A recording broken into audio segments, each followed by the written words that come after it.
It's just about putting a tag on something and saying, look what we did.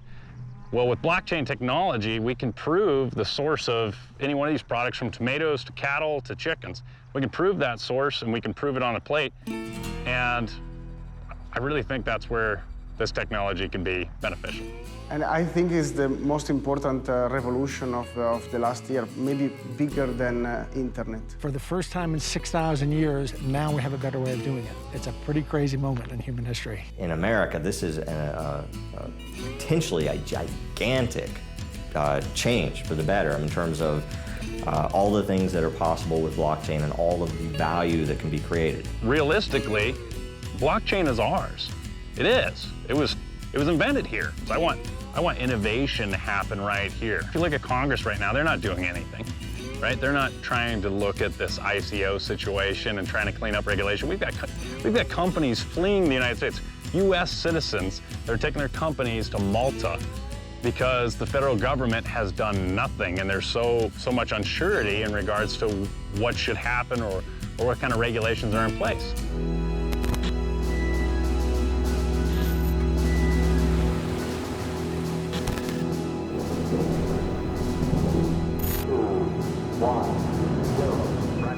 That's one small step for man, one giant leap for mankind.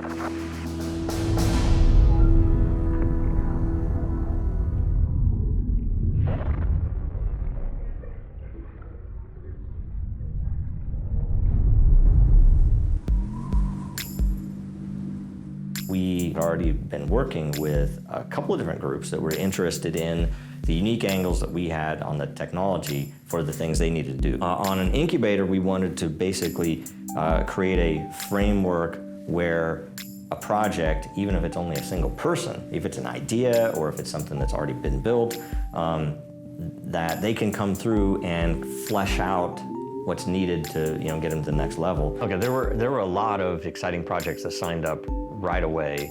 I think we had over 500 projects that submitted applications, including Look Lateral and Metropolis. With the platform itself, we decided we needed a way to tokenize the access.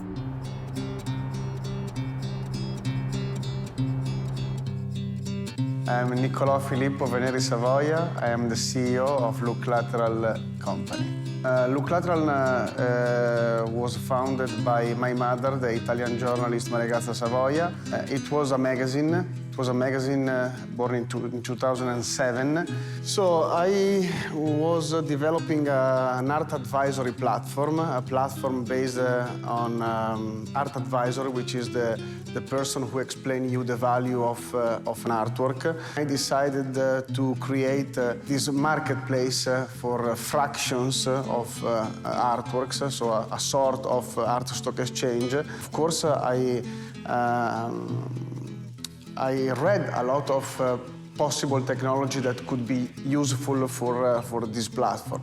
I was creating something very new, and my duty was to understand which technology could be the best technology for my project. I started to study blockchain. I understood that was the perfect technology for what I wanted to create. The world of art is full of lacks, a lack of transparency, a lack of liquidity, and so to have a technology that allows you to track everything in the life cycle of an artwork, or to give you the possibility to fractionalize the ownership of an artwork through an innovative tool like the smart contract instead of the old co-ownership agreements. I was surprised in seeing how much this technology was perfect for the art problems. This creates a big circle of liquidity, a new liquidity in the art market. And so I decided to use this technology. I started to search a CTO that could have the possibility to implement this technology in my vision. And so I discovered Joe. Joe Rhodes. Nicolo reached out to me on LinkedIn way back. He saw that I had some blockchain background, and they were wanting to do something. They had a few ideas. I explained my vision and the project and why we would like to use blockchain. He immediately understood. He got to the point. So Look Lateral makes it possible for anyone in the world to own a piece of, some of those really high-end artworks. You don't have to be a billionaire to say, oh, I want to buy that. It's like, oh, you can actually own a piece. If you divide the ownership of an artwork in 1,000 or 1 million fractions, of course, you can own a piece of a Picasso or a piece of an emergent artist. If you're a healthcare expert and you have an idea that could be tokenized, you shouldn't have to know all the blockchain experts in the world to deliver that.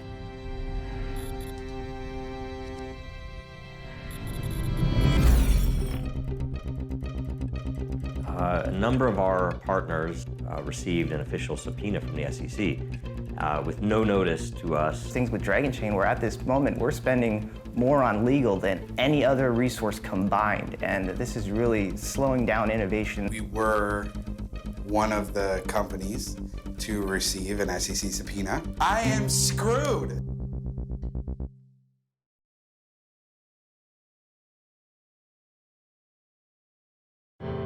A number of our partners, most of the incubator firms that were announced, received an official subpoena from the SEC with no notice to us, which was really bad because I was out of office and the rest of the team was kind of freaked out. The thing is, with these projects, these are small businesses, these are startups. They have no money yet behind them other than what their kind of sweat equity is. And now they're getting forced to hire lawyers to protect them. And I could hear their frustration. It's one of those things with Dragon Chain where at this moment we're spending more on legal than any other resource combined. And this is really slowing down innovation and resources that could be used better elsewhere. We could be so much farther along in the game if the government let us. Metropolis is an HR and recruiting platform built on top of a blockchain. Joe and I, we met in a business capacity at Disney years and years ago. I mean, if you go big picture and you think about the possibilities of what blockchain can do, there's not a single government entity that's in charge of one thing. It's completely decentralized. And the fact, I love that. We were one of the companies to receive an SEC subpoena. I thought for sure this is a scam. And then I look a little bit further in and I'm like, yeah, that's not a scam. That's not a scam. That says at sec.gov, it says subpoena. Wow, clearly you guys don't know who I am. I'm just a little dude, I don't have anything to offer. Why are you subpoenaing me? This is not the droid you're looking for. I'm stressed, I'm sweating, I'm freaking out. What have I done to get a subpoena? I am screwed. It says I gotta fly to Chicago and see the SEC in person, and I'm a little bit flattered, but I'm scared out of my mind. We have done nothing wrong. We bought a web domain, we have a code base, and we sent out an idea to about 10,401 at the time folks on Telegram who are passionate about Dragon Chain and said, here's an idea, what do you think? It feels very unjust. And so it's really frustrating because when you feel like you try to do everything the right way and by the book and according to the laws, and then they still come after you. So in my eyes, it's a huge intimidation thing. And you could tell that some of these incubator projects are shooken up because again, they're just starting. They just want to have their dream and push this new awesome technology to people and have them understand it. And especially with a project such as Give With Nothing, they are a complete nonprofit play. This was the reason why I personally wanted to get involved with them, because they wanted to bring clarity to that industry and make sure that money was being spent clearly. And now it feels like the government is saying that you can't do that. Okay, so of all the projects that they've because they're partners with us. So this is like a small, but it's a sample of what's out there, that I believe BioCrypt is going to move outside the US. I can't remember what domicile. Look Lateral is very much leaning towards Switzerland. Give With Nothing is looking to just give up because it's not worth the risk involved of doing this in the US, and they're Americans, and they say, well, we just won't do anything. Which, that's a charity one. So it's like, so if the charity one is scared to do anything, then I don't know what profit-seeking project would be interested in doing it in the US right now.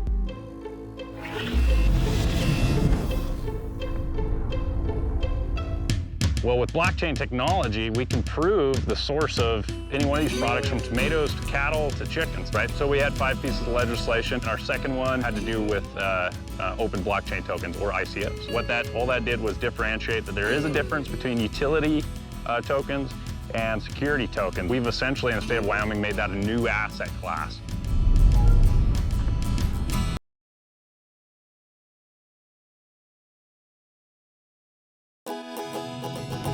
Tyler Lindholm. I am House District number 1 state representative in the state of Wyoming.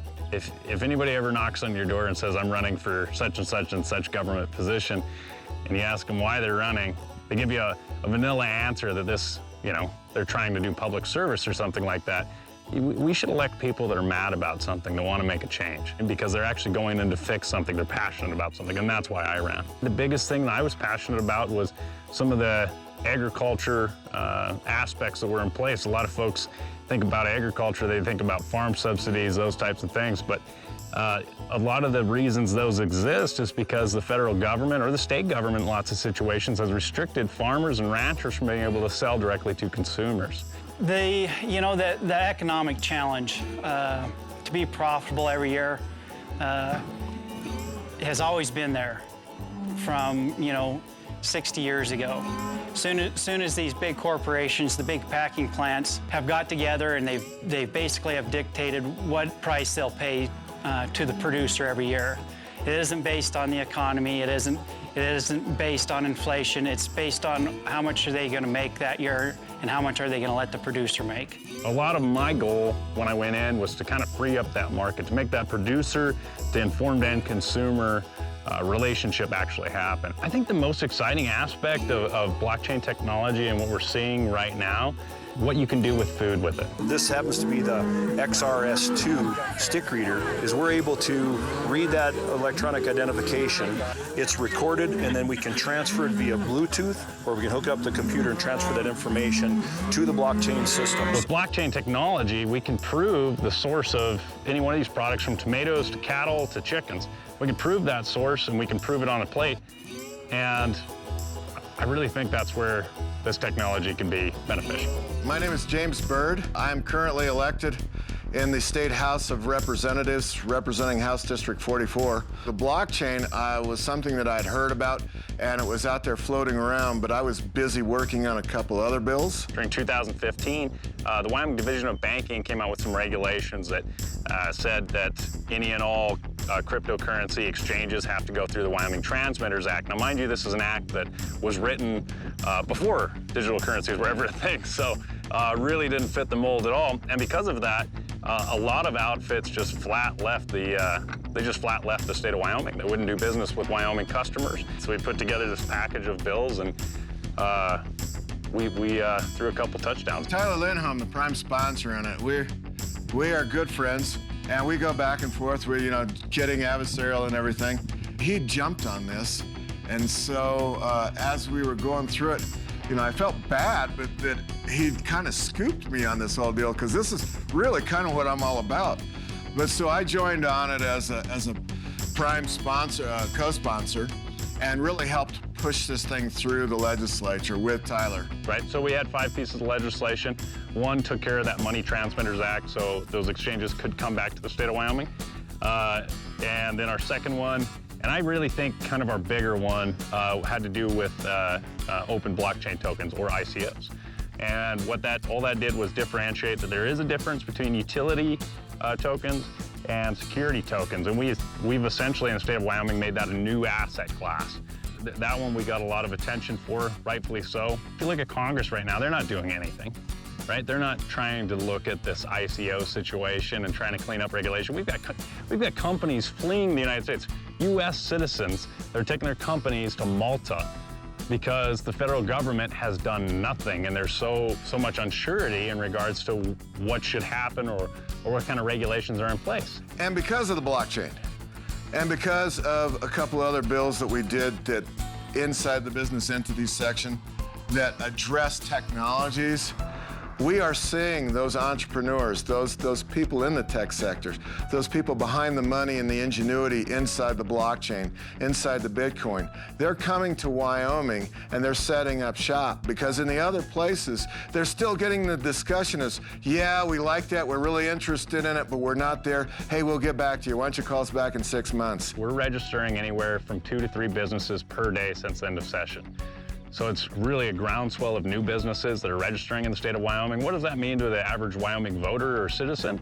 It means that that company is now paying an annual fee to be able to have their business domiciled in the state of Wyoming. It's one of the cheapest fees in the nation, but it is a fee just the same that goes to pave roads, that goes to build schools, etc.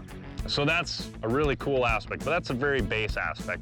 What I'd really like to see is I want these companies. I want brick and mortar. I want office jobs. I want the tech jobs. I want innovation to happen right here. I want you to know Wyoming is open for business right now. You want to come out to Wyoming, you want to set it up, we're going to facilitate you going as far out into space as you can and blowing it up as big as you can. We want the next Google. We want the next Facebook. I don't know if it's going to happen. I mean, that's a big dream for me. Maybe it'll never happen. I don't know. But, you know, dreams are free. Might as well dream big, I guess.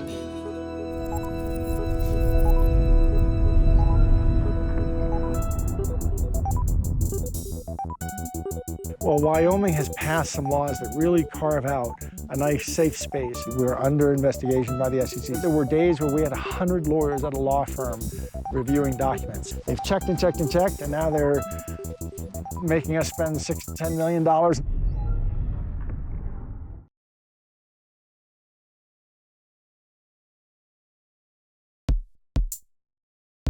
We became the first $1 million company to accept Bitcoin, but we were $1.3 billion. And at the time, the largest business in the world was a diner in Australia of $800,000 a year revenue, I am told. And the world of Bitcoin was kind of expecting, you know, in a year or two, they'd have a company with $1 million, maybe a few years later, so 10 million, 100 million, maybe someday billion. We stepped in and started taking it at $1.3 billion or $1.4 billion. So we like to think that, or I've been told that some people think we saved sort of 5 to 8 years maybe to the movement. For a publicly traded company's CEO to jump into the space as I did several years ago was rather dicey, because it wasn't like it was illegal, but it was just non-legal. There was all kinds of big fuzzy areas. Just deciding things is a big step forward, so it takes out gray area. But then in Wyoming, they've passed some very blockchain-friendly laws. I've been so impressed with this visit. I mean, it's nice when they decide things in a way that expands the room for blockchain like they have. Well, Wyoming has passed some laws that really carve out a nice safe space for blockchain companies to be based, frankly, to come to Wyoming. And I'm so impressed, I think I'm going to create a facility with 50 developers here. Everybody involved in the ICO world got a subpoena. We did not get a subpoena.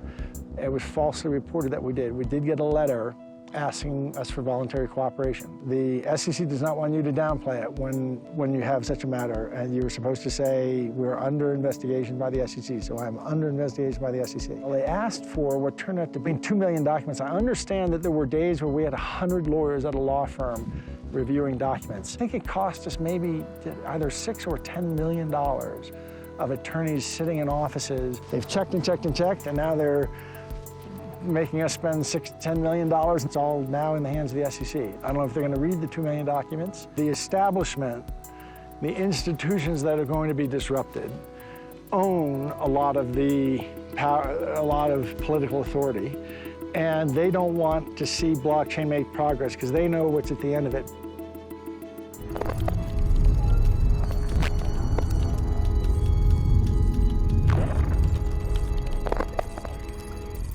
So we're busy working on the commercial platform to make sure that it's ready for release. It was some of the most stressful work I've ever had to deal with. Daytona International Speedway, it's the race with the Dragon Chain car. You know, the SEC has stepped in and basically said, look, you know, we're in the process of regulating this space because there are too many scams. A wall has been put up in front of all of us. And that's why a lot of these major companies with very solid projects, fantastic white papers, amazing all-star teams are saying we don't want any part of the United States because we don't know what's going to happen tomorrow.